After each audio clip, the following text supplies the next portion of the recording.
Hello friends, तो स्वागत है आप सभी का आपके अपने चैनल धमाल स्टडी सेंटर में। तो आज की वीडियो बड़ी ही इंटरेस्टिंग और नॉलेजेबल होने वाली है, क्योंकि आज जो मैं बताने वाला हूँ वो किसी क्लास के लेवल तक का नहीं है, बल्कि वो हर एक क्लास, चाहे वो 8वीं हो, 9वीं हो, 10वीं, 11वीं, 12वीं हो, या फिर चाहे वो है कंपटीशन एग्ज़ाम की तैयारी कर रहा हो, है ना। तो ये जो आज की वीडियो है, इसमें मैं कुछ ऐसा बताने वाला हूँ कि ये आपको हमेशा काम देगा।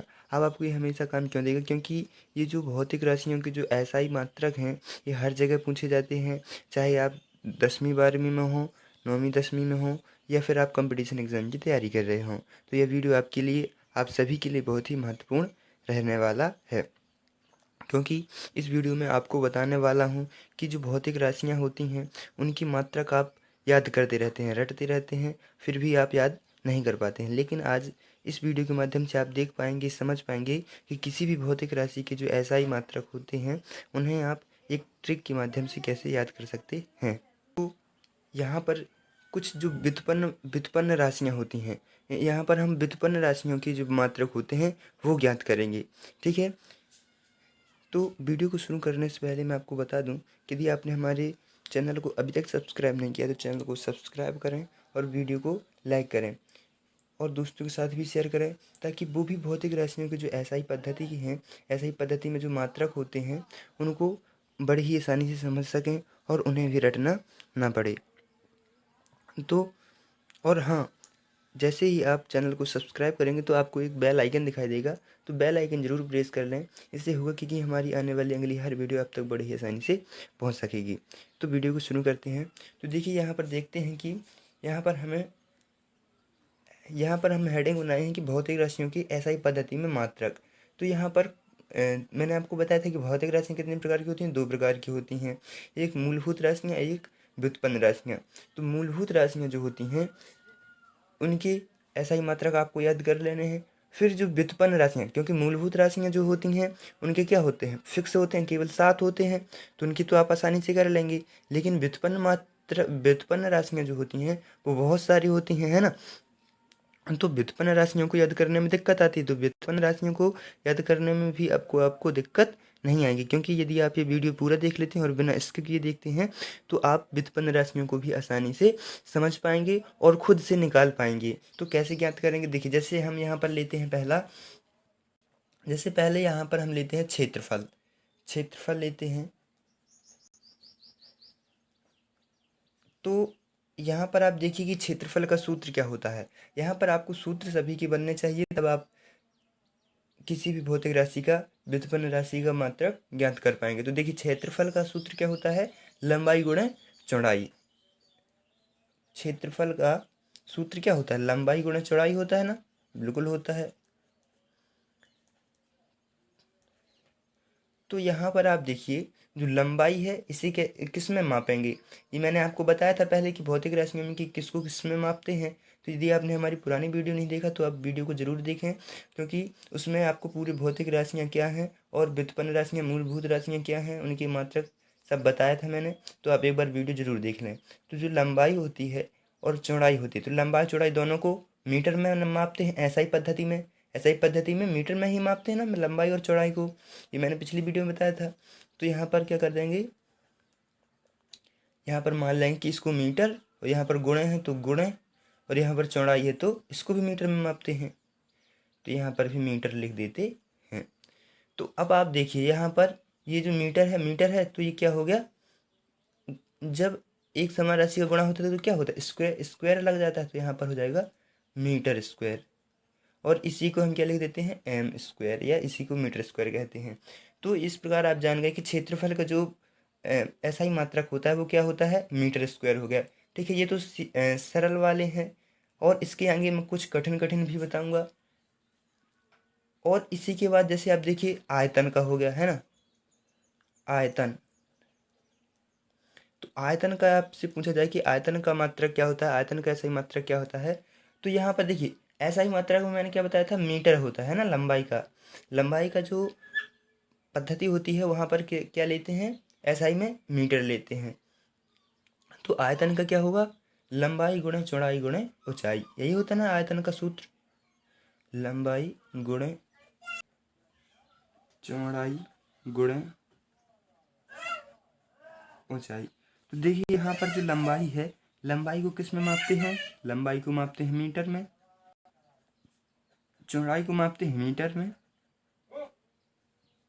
और ऊंचाई को मापते हैं मीटर में। तो जब इन सभी को मीटर मीटर में मापते हैं और 3 बार है तो यहाँ पर क्या हो जाएगा? मीटर का क्यू, मीटर का क्यू। और इसी को क्या लिख देते हैं हम? एम क्यू, क्योंकि एम क्या इसका संकेत है, एम मीटर का।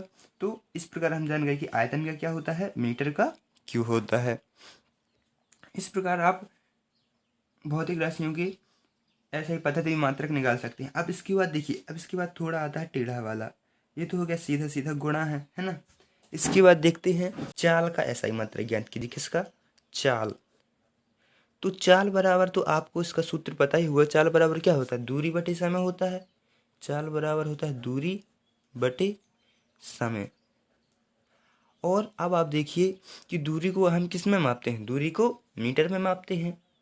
ऐसा ही पद्धति में दूरी को किस में मापते हैं? मीटर में। और समय को किस में मापते हैं? सेकेंड में। ये मैंने आपको बताया था कि जितनी भी पद्धतियां हैं, मापन की पद्धतियां हैं, उनमें समय को हमेशा सेकेंड में मापते हैं। ये मैंने पुरानी वीडियो में बताया था। तो यहाँ पर ये चाल का हो गया क्या? मीटर बटे सेकेंड। और इसी को हम चाहें तो एम बटे एस लिख सकते हैं। क्यों? क्योंकि एम मीटर का होता है, एस सेकेंड का होता है। अब आप चाहें तो इसको ऐसे भी डायरेक्ट लिख सकते हैं, मीटर प्रति सेकेंड। और यदि चाहें तो आप क्या कर सकते हैं कि जैसे यहाँ पर एम है और जो एस है, एस ये अभी बटे में है, अंश में, हर में है, ऊपर जाएगा तो यहाँ पर क्या हो जाएगा? इसकी घात में 1 आ जाएगा। तो यहाँ पर हम इसके दो प्रकार से इसको लिख सकते हैं, या तो लिख सकते हैं मीटर प्रति सेकेंड या फिर एम एस की पावर -1। तो इस प्रकार ये चाल का मात्रक हो जाता है ना। तो देखिए आप चाल का भी मात्रक बड़ी ही आसानी से समझ चुके हैं। क्षेत्रफल हो गया, आयतन हो गया, चाल। तो इस ट्रिक के माध्यम से आप किसी भी व्युत्पन्न राशि का व्युत्पन्न मात्रक ज्ञात कर सकते हैं। इसके बाद और थोड़ी देखिए, यहाँ पर एक अगला एक और देखते हैं, त्वरण का है ना। तो त्वरण बराबर क्या होता है?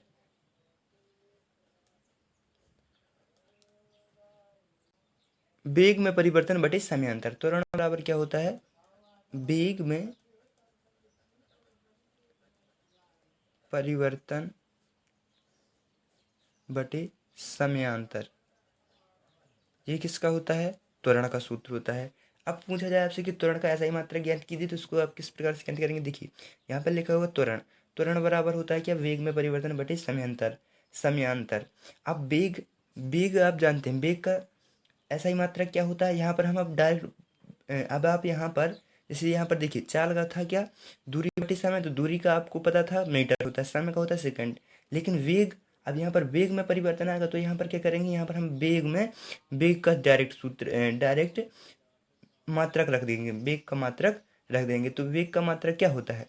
जो चाल का मात्रक होता है वही वेग का मात्रक होता है, क्योंकि चाल बराबर क्या होता है? विस्थापन बटे समय। और विस्थापन को भी मीटर में मापते हैं तो मीटर बटे सेकंड और मीटर प्रति सेकंड हो जाएगा।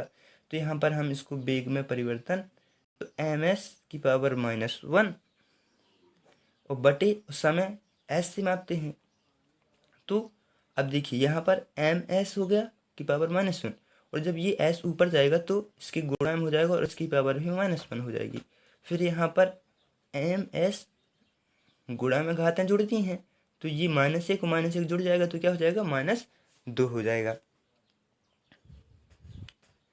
तो इस प्रकार से आप देखिए कि त्वरण का ऐसा ही मात्रक आप ज्ञात कर चुके हैं, है ना। कितने आसानी से आप किसी भी भौतिक राशि का ऐसा ही मात्रक ज्ञात कर पाएंगे।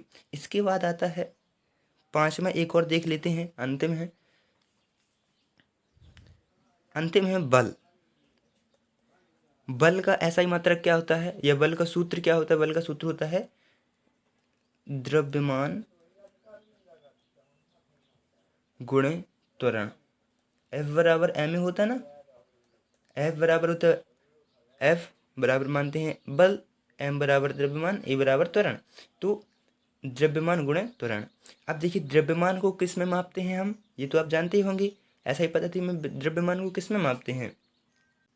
किलोग्राम में मापते हैं। द्रव्यमान को किलोग्राम में मापते हैं, किलोग्राम गुणे, और फिर यहाँ पर हम त्वरण का ऐसा ही मात्रक डायरेक्ट रख देते हैं, क्योंकि यहाँ पर हमें त्वरण का ही ज्ञात है। और यदि आपको त्वरण का ज्ञात नहीं तो यहाँ पर डायरेक्ट आपको त्वरण का ये लिख देना, वेग में परिवर्तन बटे समय अंतर। तो यहाँ पर आप डायरेक्ट त्वरण का भी ज्ञात करके और इसको गुणा कर देंगे, मल्टीपल कर देंगे, ठीक है। और लेकिन यदि हमें ज्ञात है पहले से, हम जानते हैं, तो यहाँ पर किलोग्राम गुणा मीटर। अब यहाँ पर किलोग्राम को केजी से लिखते हैं और यहाँ पर ms की पावर -2 हो गया।